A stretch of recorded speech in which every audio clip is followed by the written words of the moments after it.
سامنے ہمارے پاس نہ الفاظ ہیں نہ جملے ہیں اور نہ ہم ان کی شایان شان یہ بات عرض کر سکتے ہیں کہ اتنا لمبا وقت اور اتنی دیر سے وہ حضرات اپنی تمام بیماریوں کو برداشت کرتے ہوئے ہم سب کے درمیان بیٹھے ہیں۔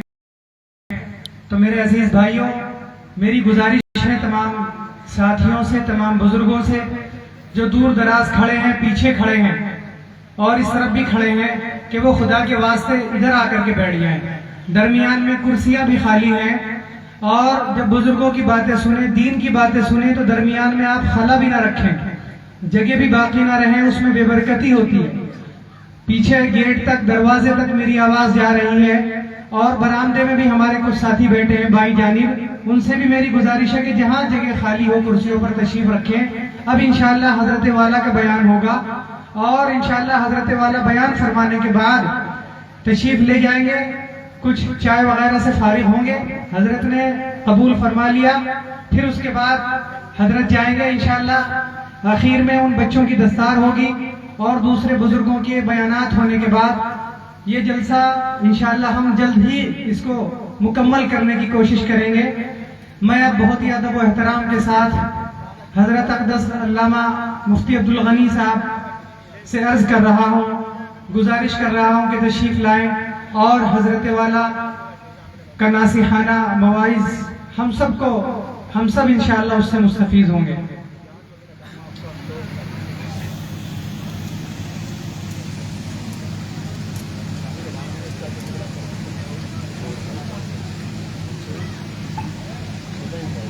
الحمدللہ ہمارے درمیان میں ہماری خانقاہ رائے پور کے جانشین حضرت اقدس الحاج شاہ عتیق احمد صاحب بھی تشریف لے آئے، آپ حضرات ان کی بھی زیارت فرما رہے ہیں اور اسی طریقے سے ہم سب کے مربی و مشفق سرپرست حضرت شاہ صوفی معین الدین صاحب مدد اللہ العالی وہ بھی تشریف فرما ہے۔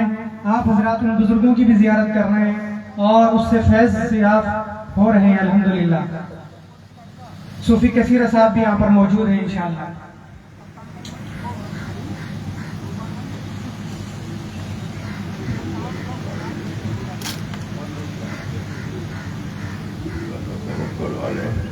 ونعوذ بالله من شرور انفسنا ومن سيئات اعمالنا من يهده الله فلا مضل له ومن يضلل فلا هادي له ونشهد ان لا اله الا الله وحده لا شريك له ونشهد ان سيدنا ومولانا محمد عبده ورسوله ارسله بالحق بشيرا ونذيرا وداعيا الى الله باذنه وسراجا منيرا اما بعد فاعوذ بالله من الشيطان الرجيم بسم الله الرحمن الرحيم لقد من الله على المؤمنين اذ بعث فيهم رسولا من انفسهم يتلو عليهم آياته ويزكيهم ويعلمهم الكتاب والحكمة وإن كانوا من قبل في ضلال مبين۔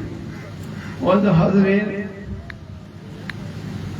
یہ جلسے ہماری تہذیب کی ایک کڑی ہے، اسلام کے نظام کی اور اسلام کی شکل و صورت کی، اسلام کے نظام کو چلانے کے لیے، مدارس کو چلانے کے لیے یہ جلسے جو ہے ہمارے اکابر نے صحابہ سے لے کر یہ پروگرام جب خلفاء راشدین کی حکومت تھی اس وقت بھی، اس کے بعد بھی یہ سلسلہ چلتا رہا اور آج اس دور میں خاص کر ہماری یہ شناخت بن گئی ہے، جلسے جو ہے یہ مدارس کی شناخت بن گئی ہے۔ اس لیے جو ہے ان جلسوں کے انعقاد کے بارے میں جتنا کچھ مصارف ہوگے وہ سب قربات عند اللہ ہے اور ثواب کا، نیکیوں کا ذریعہ ہے۔ مدرسوں کے جلسوں میں آنا، بیان سننا، کیونکہ انبیاء علیہ السلام کو اللہ تعالیٰ نے دنیا میں جب بھیجا تو اللہ نے ایک بنیادی شرط رکھی، فرمایا لِتُبَيِّنَ لِلنَّاسِ کہ لوگوں کو وضاحت کر کے دین سمجھا دیا جائے خدا کس کو کہتے ہیں۔ توحید کس کو کہتے ہیں؟ رسالت کس کو کہتے ہیں؟ ملائکہ کس کو کہتے ہیں؟ اور قبر قیامت کس کو کہتے ہیں؟ تقدیر، اچھی بری تقدیر کس کو کہتے ہیں؟ میرے بھائیوں اور دوستوں، اس وقت خاص کر ہم سب چیزوں سے غافل ہو گئے ہیں، لیکن ایک بہت بڑا مسئلہ ہے جس سے غفلت قوموں کی تباہی ہے اور مسلمانوں کے لیے کوئی راستہ نہیں ہے۔ اس پر ایمان لانا، اس پر یقین رکھنا، اس کو تسلیم کرنا، اس کی گہرائی میں جانا اور اس کو اپنے لیے ہر مصیبت میں اپنا سہارا بنانا، ہر مشکل میں وہ ہمارا سہارا ہے۔ دنیا میں کچھ بھی ہو، دنیا ساری میں آگ لگ جائے تو بھی جب ہمارا عقیدہ اس پر ہوگا تو ہمیں کچھ نہیں ہوگا۔ اگر ہمارا عقیدہ اس کے مطابق نہیں ہے تو بھائیوں اور دوستوں ہمارے لیے تباہی ہے۔ آپ ہی کے قریب یہاں ہمارے بزرگ رہتے تھے سائیں عبداللہ، یہاں طرح طرح کے لوگ باتیں ہوئی، حالات آئے، کیویں گوئیاں ہوئیں۔ جب ان کے ساتھ بات ہوتی تھی تو وہ کوئی بڑے عالم نہیں تھے، کوئی بڑے مفتی نہیں تھے، کوئی بڑے قاضی نہیں تھے، کوئی بڑے ملک کے لائر نہیں تھے، کوئی بڑے جو ہے تو ہمارے اتنا پاس نہیں تھے، لیکن وہ تقدیر پر ان کو اتنا پکا ایمان تھا، ہنس کر کہتے تھے تم تقدیر کو مانتے ہو؟ اللہ کے حکم کے بغیر ایک پتا نہیں ہل سکتا۔ ایک گھاس کا تنکا جو ہے، اللہ کے حکم کے بغیر وہ گھاس کا تنکا جو ہے کوئی اکھیڑ نہیں سکتا۔ انسان تو انسان ہے، جب انسان کا سانس نکلتا ہے اس کا فیصلہ آسمان پر ہوتا ہے، زمین پر نہیں ہوتا، یونوں میں نہیں ہوتا، پارلیمنٹوں میں نہیں ہوتا، اس کا فیصلہ آسمانوں پر ہوتا ہے۔ کوئی وزیر، کوئی قانون دان، کوئی لائر، کوئی جج اس کا فیصلہ نہیں کرتا، یہ فیصلہ آسمانوں پر ہوتا ہے۔ اللہ رب العزت حکم دیتے ہیں اور صرف اسرائیل اس کو سانس نکال سکتے ہیں، میکائیل بھی نہیں نکال سکتے، جبرائیل بھی نہیں نکال سکتے، اسرافیل بھی نہیں نکال سکتے۔ بھائیو، میرے بھائیو یاد رکھو، ہمیں جب تقدیر پر ایمان ہوگا تو اللہ کی تائید ہمارے ساتھ ہوگی، اللہ کی نصرت ہمارے ساتھ ہوگی۔ ہمیں سب سے بڑی کمی ہے وہ اپنے اللہ سے دوری ہے، میرے رب پاک سے ہمیں دوری ہے۔ جیسے حضرت نے بھی فرمایا فاذکرونی اذکرکم، یاد کریں تو، لیکن یاد کس طرح کریں؟ اس طرح کریں کہ ہمارے دل کے اندر اس وقت دنیا کے کسی انسان کا خیال نہ ہو، دنیا کی کسی چیز کا، کھیتی باڑی، مکان، دکان، اسمبلی، پارلیمنٹ، روپیہ، پیسہ، یونیورسٹی، کالج، یہاں تک کہ اپنی جان کا بھی پتہ نہ رہے، تب تو اللہ کا ذکر۔ آج اگر سب سے بڑی کمی ہے ہمارے اندر، میں بتانا نہیں چاہتا آپ کو، ہمارے یہاں ایک نظام ہے، تھوڑا سا اشارہ کر دیتا ہوں، ہمارے ایک نظام ہے جس طرح یہ دنیا کی حکومتیں بنتی ہیں، اس طرح اللہ رب العزت کی طرف سے کچھ لوگوں کی حکومت بنتی ہے، وہ چنے جاتے ہیں۔ لیکن آج ہماری، وہ چنے جاتے تھے علماء سے، آج ہماری کتنی بدقسمتی ہے کہ جو ہے تو وہ دوسروں سے لا کر مسلمان بنا کر ان کو ڈیوٹی دے دی جاتی ہے ملکوں کی۔ آپ کو یہ پتہ نہیں، کاش آپ کی وہ آنکھیں ہوں، آپ دیکھ لیں کہ آپ کا حال کیا ہے۔ ہم تو لٹ گئے، ہمارے پاس کچھ رہا نہیں، ہماری عقل لٹ گئی، ہمارا علم لٹ گیا، ہماری سینس لٹ گئی۔ اگر ہمیں بغداد کی بیت الحکمت یاد ہوتی، اگر ہمیں ابن رشد یاد ہوتے، اگر ہمیں امام غزالی یاد ہوتے، اگر ہمیں اپنے اسلامی دور کے جغرافیہ کے ماہرین یاد ہوتے، میتھمیٹک کے یاد ہوتے، تو یہ پھر ہمیں شکایت نہ ہوتی کہ آج ہم جدید تعلیم سے ناواقف ہیں۔ یہ تو ہم نے دنیا کو دیا ہے۔ 16ویں صدی سے پہلے ساری دنیا جہالت میں پڑی ہوئی تھی۔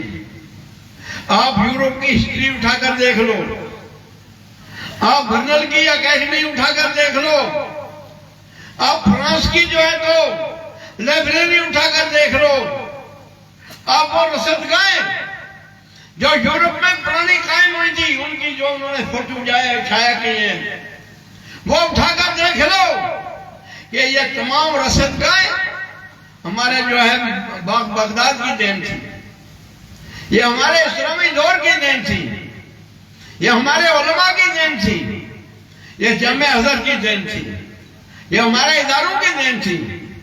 خود ہمارے اکابر جانتے ہیں اس وقت جو علماء بیٹھے ہوئے ہیں کہ انگریزوں نے ان کو کسی نے کہا کہ مولانا یعقوب صاحب نانوتوی رحمت اللہ علیہ اقلیدس پڑھاتے ہیں۔ انگریز آیا، میں بیٹھوں گا، وہ اقلیدس پڑھا سکتے ہیں؟ علم حیات، آج تو شرح چمڑی پہ سباب بھول گئے ہم، آج تو اس طلاب کا نام بھی نہیں یاد رہا۔ میرے بھائیوں دوستوں، قریب کی بات ہے، قریب زمانہ جو گزر گیا ہے۔ میرے بھائیوں اور دوستوں، وہ انگریز بہت بڑا ماہر تھا، بہت بڑا اسپیشلسٹ تھا علم حیات میں، اور وہ جو بیٹھا رہا، جب حضرت نے اس کی شکلیں بنائی اور جو ہے تو وہ اس پر بحث کی، طلبہ سنتے رہے، تو اس انگریز نے توبہ کی، کہا کہ مسلمان مولویوں کے مقابلے میں ہماری کوئی حیثیت نہیں ہے، ان کو اللہ نے اتنی مہارت دی ہے۔ اگر آپ جغرافیہ کے پرانے ہمارے ماہرین کو ان کی کتابیں اٹھا کر دیکھیں، ہسٹری کے ہمارے قدیم ماہرین کو، بیتاموس دوسری تیسری جو تاریخ کی کتابیں ہیں جو اسلام سے قبل دور میں لکھی گئی، پھر اسلامی دور میں ان میں کام ہوا ہے، نہیں ہمارے یہاں تعلیم نہیں رہی، اپنی تعلیم نہیں رہی ہے، ہماری اپنی تعلیم لٹ گئی، ہمارے پاس کچھ نہیں رہا، ہم مال کے اعتبار سے لٹ گئے، ہم بزنس کے اعتبار سے لٹ گئے، ہم اخلاق کے اعتبار سے لٹ گئے، لیکن ہمیں احساس نہیں ہوا۔ ہم نے چند جگہوں میں جو ہے اپنی ساری میراث سب کچھ کھو دیا۔ میرے بھائیوں اور دوستوں، وقت نہیں ہے کہ میں اس جامعہ رحمت گگرولی کے مدرسے میں بیٹھ کر آپ کے سامنے وہ بات بتاؤں کہ جو کیا کیا ہمارے ساتھ ہوا ہے اور خود ہمارے مسلم حکمرانوں نے کیا کیا ہے۔ یہ بگاڑ آج نہیں آیا، یہ ہمارے اسلامی دور سے آیا ہے، جو اسلام کا آخری دور تھا، جب ڈکٹیٹرشپ آ گئی اور وہ جاہل حکمران بن گئے، ان پڑھ لوگ حکمران بن گئے، خواہشات پوری کرنے کے لیے، نفسانیت پوری کرنے کے لیے شہوات کے پیچھے پڑ گئے، دولت کے پیچھے پڑ گئے، ہرج کو پیچھے پڑ گئے۔ آج ہم کیوں رونا رو رہے ہیں؟ پہلے سوچو تو صحیح، ہم نے کیا کیا ہے؟ ہم دوسروں کو کیا کہیں گے؟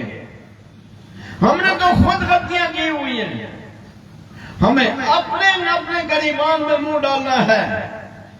میں تو اتنا راتوں کو سوچتا ہوں کہ باری تعالیٰ کہاں خواجہ اجمیری کہاں چلا گیا، شیخ علی رام تیوی کہاں چلا گیا، جنید بغدادی کہاں چلا گیا، باشر الدین بوستمی کہاں چلا گیا، علامہ قشیری کہاں چلا گیا، امام غزالی کہاں چلا گیا۔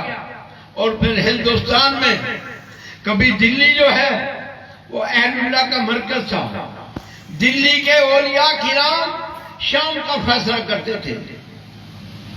دلی کے اولیاء کرام دلی میں بیٹھ کر فیصلہ کرتے تھے کہ مکہ میں اب کون سے امام آنا چاہیے۔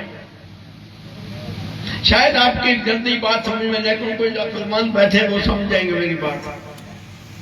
میرے بھائیوں اور دوستوں، آج ہمارا کیا ہو رہا ہے؟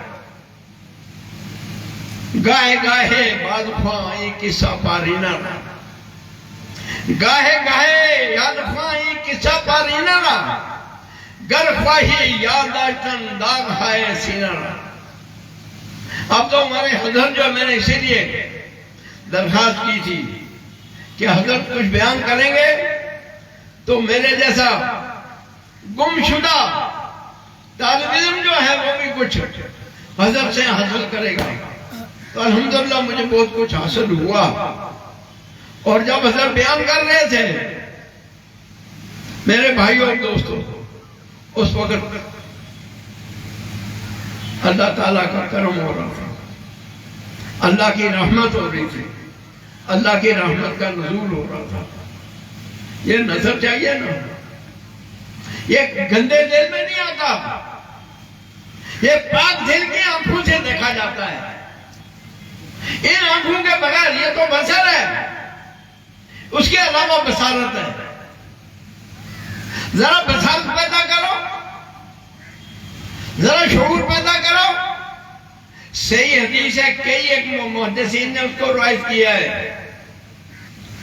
کہ الفتنۃ العمیہ، سب سے بڑا فتنہ وہ ہوگا جو اندھا بہرا گونگا ہوگا۔ جس فتنے میں انسانوں کی زبانیں بند ہو جائیں گی، انسانوں کی آنکھیں بند ہو جائیں گی، انسانوں کی عقل ماری جائے گی، انسانوں کا شعور مارا جائے گا، تمام انسانوں کا۔ آج اگر انسانوں کا شعور نہیں مارا ہوا ہے تو کیا ہو رہا ہے دنیا میں؟ کیا ہو رہا ہے یوکرین میں؟ کیا ہو رہا ہے روس میں؟ کیا ہو رہا ہے یورپ میں؟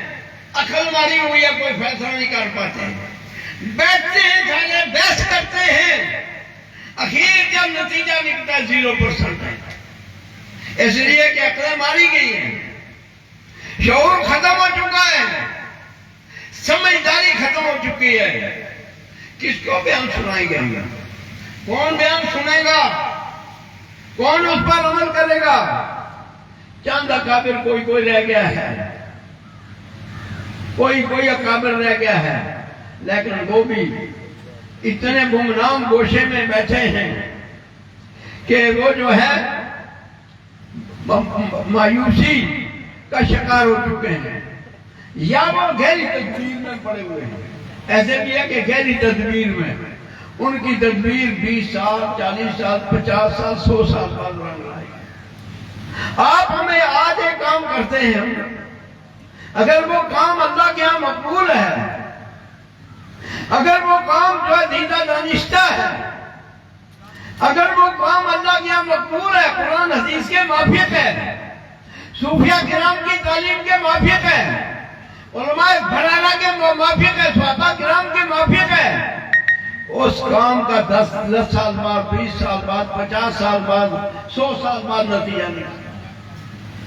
یہ نہیں ہے کہ ایک کام آج کریں ہم اور کا آج ہی نتیجہ نکل جائے، نتیجہ بڑا دیر سے نکلتا ہے۔ اس لیے میرے بھائیوں اور دوستوں، علماء کرام سوچ رہے ہیں، ایسی بات نہیں ہے کہ علماء کو پتہ نہیں ہے، علماء کو پتہ ہے کہ نوجوان کہاں جا رہا ہے، نوجوان کی اس وقت خواہشات کیا ہیں، ان کو پتہ ہے کہ ہماری بجلی ڈوب چکی ہے، ان کا پتہ ہے کہ ہمارا کاروان جو ہے یہ جو پہاڑوں سے گر کر دریا میں بڑھتا ظلمات میں پہنچ رہا ہے، لیکن اس کو نکالنا کب ہے؟ اس کے لیے وقت ہے، ابھی ٹائم ہے، نکل جائے گا، یہ کشتی اس میں نو سے نکل جائے گی، لیکن اس نکلنے کے لیے کچھ ہمیں محنت بھی کرنی ہے تاکہ ان کا ہم ہاتھ بٹا سکیں جو اس کشتی کو بنور سے نکالنا چاہتے ہیں۔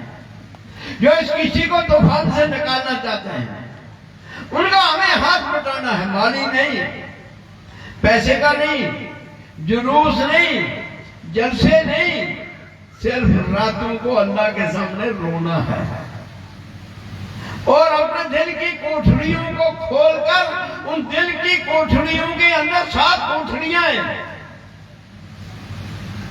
7 کوٹھڑیوں کے اندر جو ہے اللہ کے نور کو داخل کرنا ہے، پھر ایک طوفان جو اٹھے گا اور یہ سارا باطل مریا بیٹھ جائے گا۔ جب تک آپ کی 7 کوٹھڑیاں، یہ تفسیر ہے 7 کوٹھڑیاں، بعد نے اس کو 5 ہی بتایا، 6 بتایا ہے، یہ جب تک کوٹھڑیاں ہماری بیدار نہیں ہوں گی، ان کے اندر اللہ کا جوش نہیں آئے گا، اللہ کے نام کا تمازن نہیں اٹھے گا، اللہ کا جو نور نہیں اٹھے گا، اللہ کے اسم سے یا قابض ہو یا باسط ہو یا سمیع ہو یا بصیر ہو یا علیم ہو یا حکیم ہو یا غنی ہو یا مغنی ہو، اس کا جب نور ہمارے دلوں کے اندر نہیں آئے گا اور ہمارے دل اندر سے گرمائیں گے نہیں، اور گرما کر جو تمازن پیدا ہوتی ہے، جو بات تقسیم ہوتی ہے دنیا کے اندر، جو اس ساری دنیا کی میل کچیل کو دھو ڈالتا ہے، جو سارے دنیا کے طوفانوں کو ٹکرا کر ختم کر دیتا ہے، یہ نظام کسی کے تابع ہے، اس کے لیے ہمیں تابع ہونا پڑے گا پہلے۔ یہ نظام جو ہے کسی کا نہیں ہے، یہ تو آپ کسی کی کھچڑی پکڑی کر کسی کا آپ دیکھ لیں گے جلدی، پرسوں کسی کی کھچڑی پک جائے گی، یہ میرے نزدیک کوئی بات ہے ہی نہیں ہے۔ میرا نزدیک بات ہے کہ ہم خدا کے بن جائیں، ہم رسول اللہ صلی اللہ علیہ وسلم کی تعلیم کو صحیح سمجھ لیں، ہم صحابہ کرام کی تعلیم کو سمجھ لیں، ہم آج کیوں ہمیں جو ہے تو بات چیزوں کا سامنا کرنا پڑ رہا ہے ہماری لڑکیوں کو، اس لیے کہ ہم نے حضرت خدیجہ الکبریٰ کی سیرت نہیں پڑھائی، ہم نے حضرت عائشہ صدیقہ کی سیرت نہیں پڑھائی، ہم نے ام سلمہ کی تعلیم کو نہیں دیکھا، ہم نے حضرت حفصہ کی تعلیم کو نہیں دیکھا، ہم نے جو ہمارے اکابر کے ہماری جو مستورات تھیں ان کے جو کارنامے تھے ان کو نہیں دیکھا۔ اس وقت ٹائم نہیں ہے اور مناسب بھی نہیں ہے، صرف ایک ایسی عورت کہ جس نے حضرت حمزہ کے کلیجہ چاپا تھا، وہ جب مسلمان ہوئی ایک کارنامہ اس کا ہے تاریخ میں، اگر وہی کارنامہ ہم دیکھ رہے ہیں، سبحان اللہ، ہماری عورتوں کے اندر انقلاب آ جائے، ان کی روحانیت زندہ ہو جائے، شیروں کے بچے شیر پیدا ہوتے ہیں اور گدڑوں کے بچے گدڑ پیدا ہوتے ہیں۔ جب ماں باپ ہی جو ہے، ہمارے ماں باپ جو ہے وہ حلال خور نہیں ہے، جب وہ متقی نہیں، ہماری اولادیں کہاں متقی ہوئی؟ مدرسہ کتنا بھی بلڈوزر لگا کر ان کے اندر علم داخل کریں، وہ روحانیت نہیں آ سکے گی۔ یہ روحانیت آتی ہے نکاح کے وقت، یہ روحانیت آتی ہے ماں باپ کی اولاد کے وقت، یہ روحانیت آتی ہے ماں کے پیٹ میں۔ شیخ عبد القادر جیلانی کو روحانیت کہاں سے آئی تھی؟ خواجہ معین الدین چشتی اجمیری کو روحانیت کہاں سے آئی تھی؟ حضرت صابر کلیر کو روحانیت کہاں سے آئی تھی؟ ہمارے جتنے اسلاف کی تاریخ اٹھا کر دیکھ لو، ان کی ماں عظیم تھی، ان کی ماں نے جو ہے ان کو حلال کا دودھ پلا رکھا تھا، انہوں نے طاہر مطہر دودھ پلایا تھا، انہوں نے اپنے بچوں کو جب ان کے رحم میں مادہ آ گیا تھا، نطفہ آ گیا تھا، اس وقت سے لے کر بچے کی پیدائش تک جو ہے تو انہوں نے کبھی نماز نہیں چھوڑی، انہوں نے کبھی حرام نہیں کھایا، انہوں نے کبھی جھوٹ نہیں بولا، انہوں نے کبھی غیبت نہیں کی۔ تب تو ان کی اولاد شیخ عبد القادر جیلانی پیدا ہوا، تب تو ان کی اولاد جو جنید بغدادی پیدا ہوا، تب تو ان کی اولاد شیخ علی رامتینی پیدا ہوا، تب تو ان کی اولاد شیخ شہاب الدین سہروردی پیدا ہوا۔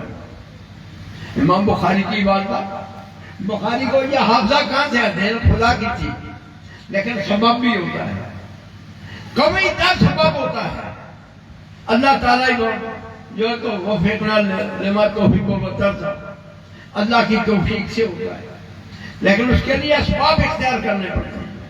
میرے بھائیوں اور دوستوں، میری گزارش اپنے بزرگوں سے، اپنے ہم اثر اور اپنے زمانے کے علماء سے، سب میرے لیے قابل احترام ہیں، ان سے یہ کہ پہلے وہ اپنے آپ کے اندر انقلاب لائیں، وہ اپنی زندگی کو سدھاریں، وہ پہلوائی کے مطابق اپنی زندگی بنائیں، وہ داستاوی کے مطابق اپنی زندگی بنائیں، وہ علوسی کے مطابق جو اس نے تفسیر کیا اس کے مطابق زندگی گزاریں۔ آج قرآن پاک ہم قرآن پڑھتے ہیں، لیکن کن آنکھوں سے کس زبان سے پڑھتے ہیں کہ قرآن ہمارے اندر اترتا نہیں ہے۔ میرے بھائیوں اور دوستوں، اب پچھلے لاک ڈاؤن میں قرآن کی تلاوت کر رہا، کیونکہ تنہائی میں وقت مل گیا، تو تلاوت کرتے کرتے میں نے پورے قرآن پاک پر جگہ جگہ نوٹ لکھا، اس آیت سے یہ ثابت ہوتا ہے، اس آیت سے یہ ثابت ہوتا ہے، اس آیت سے یہ ثابت ہوتا ہے۔ میرے بھائیوں اور دوستوں، قرآن خود بخود رہنمائی کرتا ہے۔ جب ہم قرآن کو قرآن کی زبان میں پڑھیں گے، اپنے لیے وہ دل لائیں گے، اپنے لیے وہ سوچ لائیں گے جو ابو بکر کی سوچ تھی، جو عبداللہ ابن عباس کی سوچ تھی، جو عبداللہ ابن مسعود کی سوچ تھی، جو ابو سعید خدری کی سوچ تھی، جو ابو موسیٰ اشعری کی سوچ تھی۔ میرے بھائی اور دوستو، تھوڑے وقت میں حضرت ابو ہریرہ کا دل اللہ نے کتنا کھول دیا کہ علوم نبوت کی کس طرح انہوں نے حفاظت کی۔ ٹائم لمبا بھی نہیں ہوتا، لیکن اپنے دل کو صاف کرو، دل کی منجائی کرو، دل کی تطہیر کرو، اس لیے کہ کفر اور اسلام جمع نہیں ہو سکتا، تکبر اور روحانیت جمع نہیں ہو سکتی۔ اللہ کا جو اللہ تعالیٰ نے اس دل کو جو بنایا ہے، یہ دل اللہ کا بنایا ہوا ہے، اس کے اندر انسانوں کی بنائی ہوئی چیزیں نہیں سما سکتی، ان کو نکالنا پڑے گا، اس دل کو پاک کرنا پڑے گا، تب جا کر ہم کامیاب ہوں گے۔ آج بہت باتیں ایسی ہیں جو عوام کے بس کی بات نہیں، ان کو میں نہیں بتا سکتا، لیکن صرف اپنے ساتھیوں سے، اپنے دوستوں سے، علماء کرام سے گزارش کروں گا کہ وہ اپنے اندر انقلاب لائیں، وہ امام غزالی کو پڑھیں، وہ جو ہے تو سلف صالحین کو پڑھیں، وہ امام حسن بصری کو پڑھیں، وہ حضرت قاسم بن محمد کو پڑھیں، وہ امام جعفر صادق کو پڑھیں، وہ دل لائیں کہ جو سلمان فارسی لائے تھا، کہ جس دل کے اندر ساری صدیقیت سما گئی۔ صدیقیت میں نسبت کہاں جا کر ختم ہوتی ہے؟ سلمان فارسی پر، اور ان کے ذریعے منتقل ہوتی ہے امام قاسم کے پاس، امام قاسم سے امام باقر، اور امام باقر سے امام جعفر صادق۔ ساری صدیقیت سلمان فارسی کے اندر چند سالوں میں سما گئی، اور اس کو انہوں نے ایسے طریقے سے سما کر سپرد کیا حضرت قاسم بن محمد کو، اور انہوں نے جو امام محمد باقر کو، اور انہوں نے امام جعفر صادق کو، یہ چاروں سلسلے جو ہے، خاص کر جو ہے تو نقشبندی سلسلہ، اس کا منبع، اس کا سرچشمہ، اس کا دریا، اس کا معرفت کا دریا ابو بکر صدیق ہے۔ اور ابو بکر صدیق رضی اللہ تعالیٰ عنہ کو اللہ تعالیٰ نے ہر وقت پر نوازا، خاص کر جو غار ہرا کی ایک رات تھی۔ غار ہرا کی ایک رات کیسی قسمت والی تھی کہ ابو بکر کے سارے جو دل کی سارے دروازے کھول دیے، اور ابو بکر کے ہاتھ، زبان، تمام جسم کے بال سب ذکر کرتے تھے۔ میرے بھائیوں اور دوستوں، آؤ ذرا ہم سوچیں، ہمارے اندر ایک آدمی نے اس کے اندر تھوڑی توجہ کی، اس نے کتنا بڑا طوفان روک دیا مجدد ثانی امام ربانی رحمۃ اللہ علیہ۔ لیکن اس کے لیے پہلے استاد چاہیے، عبدالحکیم صاحب کوٹی چاہیے کہ خیالات جلالی خیال تو ہم ہو جلالی اور خیالی انہوں نے لکھی جو آج ہمارے بہت سے نوجوان کو دیکھ بھی پڑھ بھی نہیں سکتے. پہلے استاد چاہیے، لہذا مدرسوں میں ہمیں قابل استاد رکھنے ہیں، ڈھونڈنے ہیں، تیار کرنے ہیں. علماء دیکھو بات سنو، قرآن نے صاف نص کہتی ہے وَالرَّاسِخُونَ فِي الْعِلْمِ، قرآن پر پکا ایمان وہی لائیں گے جو راسخون فی العلم ہے. اور راسخون فی العلم کون سے ہیں؟ جن میں اجتہادی شان ہو، جن میں روحانیت شان ہو، جن کے جو ہے دل جو ہے وہ قرآن کے مغز کو سمجھ گئے ہوں، حدیث کے نچوڑ کو سب ان کے اندر سما گیا ہو، معرفت کے خزانے ان کے دلوں کے اندر آ گیا ہو. تو کیا آج کے زمانے میں ہمیں مدرسوں میں راسخین فی العلم نہیں پیدا کرنے؟ کیا صرف مکتب بنا کر چھوڑ دینا ہے؟ کیا ہم نے جو ہے سب کی تو آنے والی نسلیں ہماری اسلاف کی کتابوں کا نام بھی نہیں جانیں گی؟ ٹھیک ہے، یہ سب نظام چلنا چاہیے، لیکن اس کے ساتھ ہر مدرسے بڑے مدرسے میں کم سے کم کچھ ایسے بھی پیدا کرنے چاہیے کہ جو راسخین فی العلم، جو امام غزالی کی یاد تازہ کریں، ابن حجر کی یاد تازہ کریں، اور حافظ بدر الدین عینی کی یاد تازہ کریں، مولا علی قاری کی یاد تازہ کریں. میرے بھائیوں اور دوستوں، اس سے ہم آج دور ہو چکے ہیں، آج دور ہو چکے ہیں. شاید میری یہ بات بعض علماء کرام کو پسند نہ آئے، لیکن بہرحال مجھے تو کہہ دینا ہے. میرے بھائیوں اور دوستوں، لوگ کہتے ہیں علم عام ہو گیا. میں کہتا ہوں جس علم کو علوم ربانی کہا گیا ہے، جس علم کو راسخین فی العلم کہا گیا ہے، جس علم کو اِذَا الَّذِينَ يَسْتَنبِطُونَ استنباط استخراج کہا گیا ہے، وہ علم تو محفوظ ہوتا جا رہا ہے. الا ماشاءاللہ اکا دکا کوئی ہے وہ بھی چلا جائے گا، پھر کیا کرو گے؟ تو میرے بھائیوں اور دوستوں، اللہ تعالیٰ مجھے اور آپ کو عمل کی توفیق عطا فرمائے. باقی رہ گئے جدید تعلیم. الحمدللہ ہمارے مدارس نے، بہت سے مدارس نے اس کی ابتدا کی ہوئی ہے. یہاں اس مدرسے میں بھی ماشاءاللہ جہاں قرآن کی تعلیم ہے، حفظ ہے، ناظرہ ہے، عربی ہے، وہاں اس کے ساتھ ساتھ یہاں سکول کی تعلیم بھی ہے. سکول کی تعلیم بھی ہے. سکول کی تعلیم ضروری ہے، لیکن ایسا نہ ہو کہ قرآن پر غالب آ جائے، وہ مغلوب رہے، قرآن غالب رہے. قرآن کی تعلیم جو اس کو فوقیت رہے، اور باقی ہر تعلیم ہمارے اسلام نے تو پڑھا، میں نے بتایا ابھی آپ کو. تو میرے بھائیوں اور دوستوں، مجھے سب سے بڑی خوشی اور مسرت ہوئی کہ حضرت کا بیان میں نے سنا. میں تو جب ہمت تھی اس وقت حضرت کی خدمت میں زیادہ بھی حاضر ہوا، لیکن اب ہمت نہیں ہے، تو اس لیے دل تڑپتا رہتا ہے کہ حضرت کا پتہ چل جائے تو حضرت سے ملاقات کر لیں، اور کچھ نہ کچھ انشاءاللہ حاصل ہو ہی جاتا ہے. اللہ کچھ نہ کچھ دے ہی دیتا ہے. تو آپ خوش قسمت ہیں کہ آپ نے جو یہ علماء کرام کے بیان سنے. ابھی بہت سے علماء کرام ان کے بیان سننے ہیں، حضرت کا بھی بیان ہوگا. میں اپنی معذوری کی وجہ سے جو شاید اجازت لے لوں، اور دوسری جگہ بھی ایک جگہ پروگرام ہے، تو وہ پروگرام پہلے دیا ہوا تھا، پھر مولانا آگے مولانا عبدالمالک صاحب. تو مجھے مولانا عبدالمالک صاحب کا بھی الحمدللہ بہت بڑا احترام ہے. یہ اچھا نوجوان ہے، لیکن ابھی اس کو میں نے کہا محنت کر، چھوڑتا نہیں. میں مولانا حضرت مولانا مویسی صاحب چاہے ناراض ہو جائے، لیکن میں چھوڑتا نہیں. مولانا عبدالمالک صاحب کو بھی میں نے کہا راتوں کو 3-4 گھنٹے لگا رونے کے لیے، ذکر اذکار کرنے کے لیے، اور خدا سے سرگوشی کرنے کے لیے.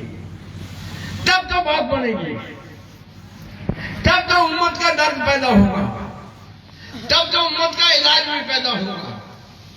اگر ڈاکٹر جو ہے صحیح بن گیا کوئی، تو علاج کرے گا، ورنہ چیر پھاڑ روزانہ ہوتی ہے، وہ ان کے لاش ہی آتی ہے اسپتال سے اور کچھ نہیں آتا۔ میرے بھائیوں دوستوں، اللہ تعالیٰ مجھے عمل کی توفیق عطا فرمائے، اللہ ان مجلسوں کو قائم اور دائم فرمائے۔ حضرت مولانا صاحب صاحب رحمۃ اللہ علیہ، حضرت مولانا عبداللہ صاحب زید و مجدہ، یہ ہمارے اکابر مولانا صاحب چلے گئے، مولانا عبداللہ صاحب ہیں، ان سے میری درخواست ہے کہ وہ جہاں بھی ہوں میرے لیے دعا کرتے رہیں، ایمان سلامت کے لیے دعا کرتے رہیں، اور اللہ تعالیٰ جتنے دن زندگی ہے اس میں صرف کام کر دے، اللہ تعالیٰ خالی نہ بیٹھو۔ اللہ تعالیٰ ہمیں سب کو مدارس چلانے کی توفیق عطا فرمائے، مدرسہ چھوٹا ہو مدرسہ بڑا ہو، سب مدرسے ہیں، اور جیسے حضرت نے فرمایا ان مدرسوں کا سرپرست، ان مدرسوں کا صدر، ان مدرسوں کا سب کچھ ہمارے نبی پاک ہے۔ یہ مدرسے کسی کے نہیں، یہ نبی پاک کے مدرسے ہیں، اور نبی پاک کو جیسے کوئی ختم نہیں کر سکتا، نبی پاک کے مدرسوں کو بھی کوئی ختم نہیں کر سکتا۔ یہ بھول ہے لوگوں کی، وہ بیچارے ظاہری باتوں کو دیکھ کر کہتے ہیں، لیکن انشاءاللہ ظاہری باتوں کے ساتھ جو تکمیلی باتیں وہ بھی غالب آ کر رہیں گے۔ السلام علیکم ورحمۃ اللہ وبرکاتہ۔